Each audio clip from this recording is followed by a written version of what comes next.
Buenos días a todos, es un orgullo enorme estar acá con ustedes compartiendo un poco, reflexionando acerca de las nuevas tecnologías vinculadas a redes sociales, vinculadas al mundo del social media, acá con ustedes en esta ciudad. El título de la conferencia es Hackeando las estructuras. Estamos hablando de paradigmas, de hitos, de diferentes posturas que están cambiando fuertemente nuestra vida cotidiana, los ejes de nuestra vida cotidiana y que nos afectan a todos, tanto a nivel de la economía, de la política, de la comunicación, de cómo nos transportamos, de cómo nos comunicamos, de cómo generamos nuevos contenidos y de cómo repensamos nuestros modelos de negocio. Las innovaciones tecnológicas nos cambian las reglas del juego. Acá estamos hablando de redes sociales, pero social media no es solamente redes sociales y cómo nos comunicamos con nuestra par. Son todo el paraguas que está por detrás, que lo rodean tecnologías anexas, que rodean diferentes tipos de posturas que nos obligan a repensar las formas en que transmitimos nuestros mensajes. A lo largo de la historia hubo ciertos hitos, ciertas tecnologías, ciertas disrupciones que marcaron antes y después en la vida cotidiana de las personas.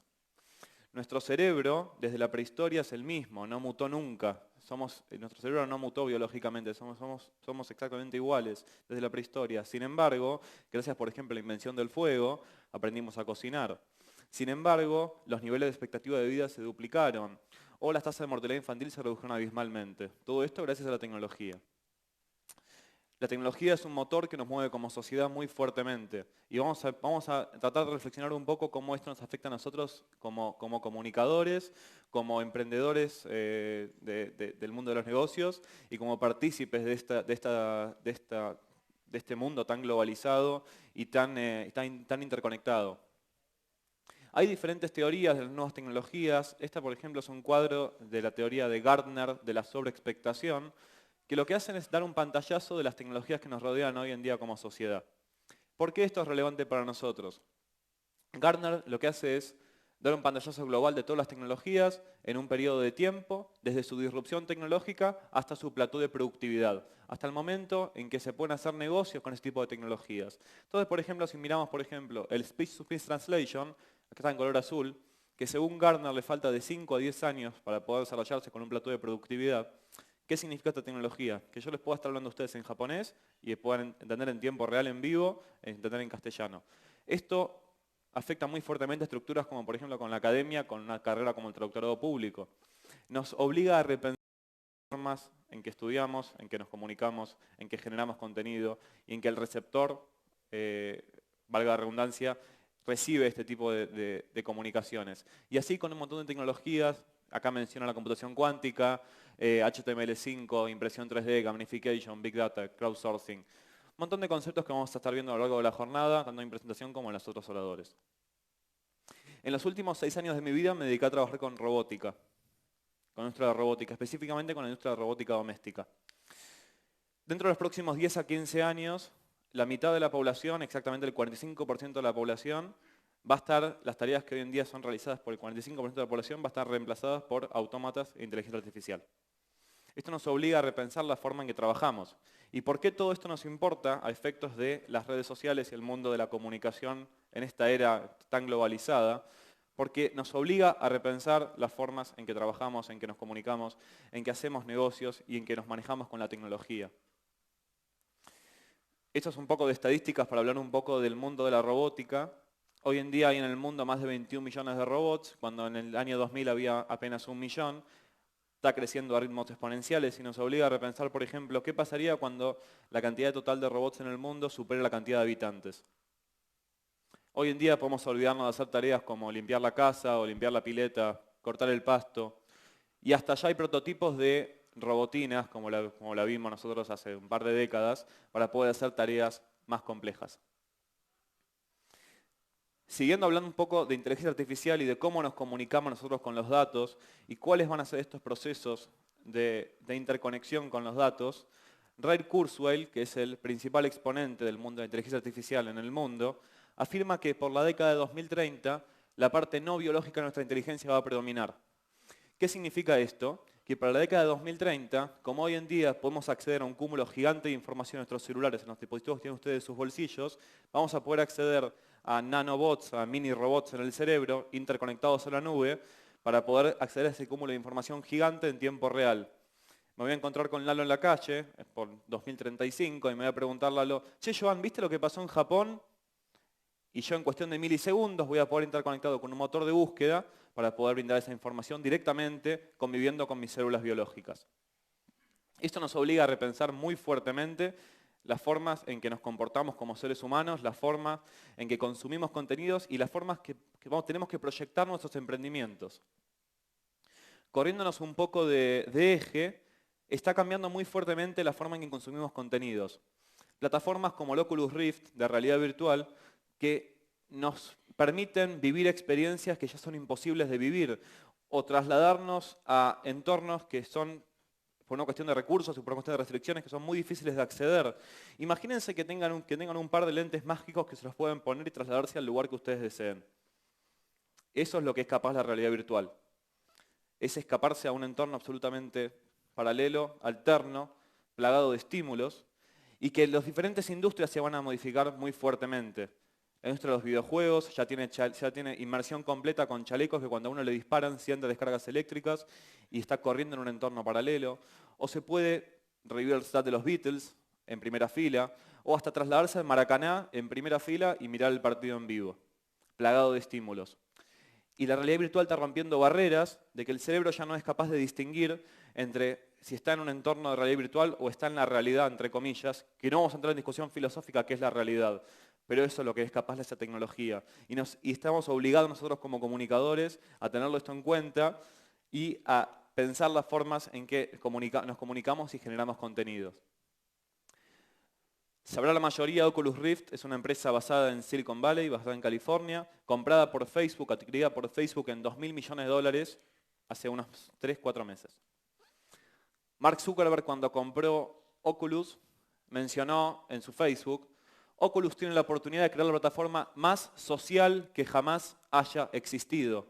Si recordamos la visión de Facebook, que es la de interconectar a las personas mediante una plataforma genérica que va mutando en un futuro. Oculus elimina las barreras del dispositivo, de la pantalla específica. Ya no es más una pantalla de 4, 5, 6 pulgadas o un televisor de 55, 60, 100 pulgadas. Ahora es un entorno absolutamente inmersivo por completo, plagado cada vez más de estímulos. Algunas anécdotas para poder también pensar los diferentes proyectos que están en torno. Second Life, para enero del 2015, está lanzando su versión para Oculus Rift. Estos ya son muchos validadores que nos están, valga la redundancia, validando este tipo de tecnología y obligando a repensar las diferentes industrias que están entrando al campo este. Yendo a otro tipo de tecnologías, la realidad aumentada, con dispositivos como el Google Glass, como este tipo de dispositivos, nos obliga a repensar las formas también en que consumimos contenidos directamente. Yo hoy en día, a través de estos anteojos, que es un prototipo de Google, puedo acceder a todo un cúmulo gigante de información y sacar fotos guiñando un ojo y mandarla a Twitter.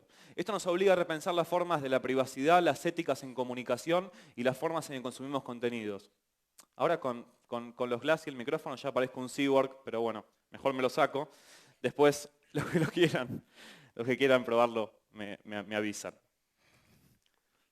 Y uno se siente que tiene como pequeños superpoderes. Esta es una imagen viral que estuvo varios tiempo dando vueltas por internet, que me gusta siempre ponerla porque la tecnología y todos estos paradigmas que estamos viendo tienen consecuencias sociales, consecuencias económicas, consecuencias políticas, diferentes tipos de consecuencias. Pero la tecnología nos aísla socialmente. ¿Es algo de ahora o es algo histórico? ¿El soporte es relevante? ¿Qué predomina más, el hardware o el contenido? Es decir, lo que comunicamos mediante ese tipo de plataformas. Nada más para que reflexionen. Ahora vamos a hacer un repaso de algunas tecnologías que están dando vueltas en la sociedad y que están posicionadas como el estado de arte en las formas en que producimos, las formas en que nos relacionamos con el dinero o las formas en que creamos o distribuimos contenido. La impresión 3D está catalogada como la tercera revolución industrial. Es la masificación de la producción. ¿Qué significa esto? Significa que en un futuro nuestros hijos van a poder imprimir sus propios juguetes. O en un futuro una persona Esto rompe intereses muy fuertes, industrias muy fuertes, como por ejemplo la industria de la matricería o la industria de la manufactura en serie. Yo, si vivo solo, voy a tener un vaso, y va a venir alguien a comer a mi casa, voy a imprimir otro vaso más, cumpliendo esa necesidad específica que tenga mediante ese tipo de tecnologías. Usando esta tecnología y bajándola al mundo de las redes sociales y de social media, surgen prototipos como este. Un vestido impreso en 3D que su transparencia se regula a partir del nivel de actividad que tenemos en redes sociales. Mientras mayor nivel de actividad tenemos en redes sociales, más transparente va a ser la textura que tiene ese vestido, mientras menor transparencia va a ser más oscuro con ese tipo de tecnología. Son prototipos que plantean dilemas éticos que son muy fuertes, pero es interesante ver cómo todo esto se interconecta entre sí.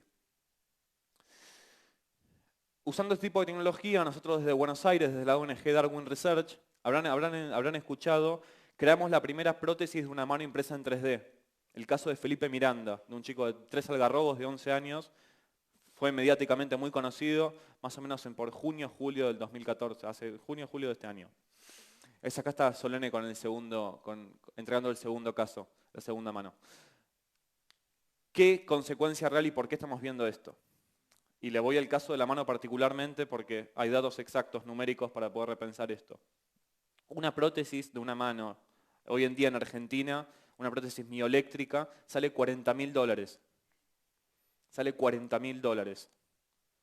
Esta prótesis, impresa en 3D, sale $2.000 de costo. Lo que hace es bajar la brecha social. La tecnología nos está bajando la brecha social de una forma abismal. Nos permite acceder a un montón de más de gente. Nos obliga a repensar las oportunidades que nos presenta este tipo de tecnología. Hablando de otra tecnología que está revolucionando el mundo económico, está el Bitcoin. El Bitcoin es un proyecto de código abierto que plantea un nuevo sistema económico, que plantea que no hay la necesidad de que intervenga un tercero en una transacción de valor. Bitcoin es un proyecto que nace a fines del año 2008, principio del año 2009, y creció un 10.000% en los últimos 5 años. Y nos obliga también a repensar las formas en que transaccionamos en la red.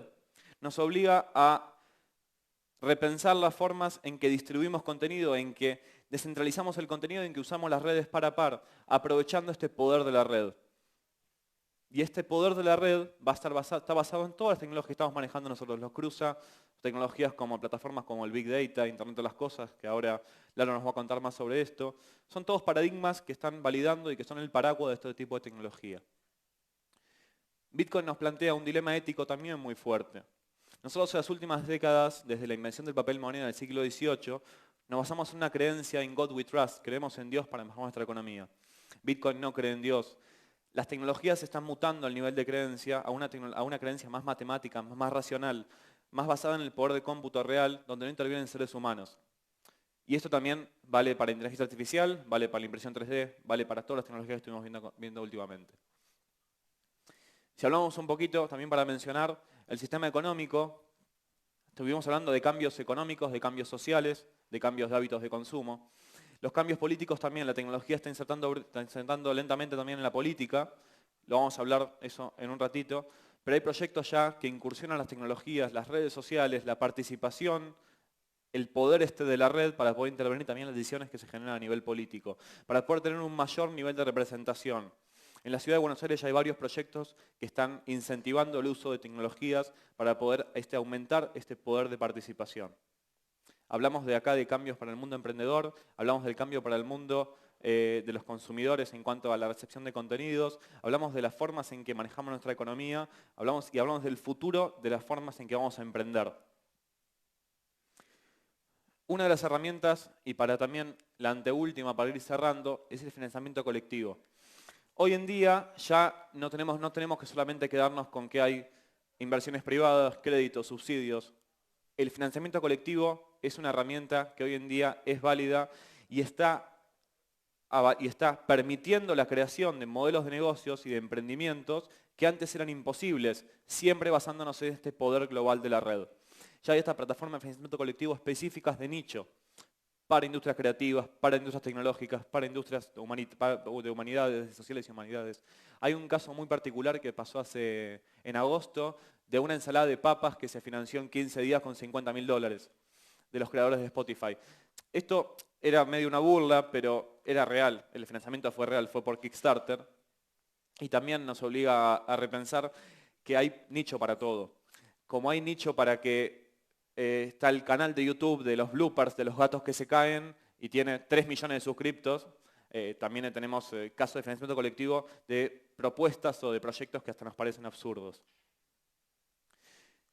Para terminar vamos a hablar un poquito de gamification, vamos a hablar un poquito de los procesos lúdicos que integran las redes sociales. Hoy en día una web no basta que tenga contenido de calidad y que sea atractiva. Ya no resulta más. No es suficiente.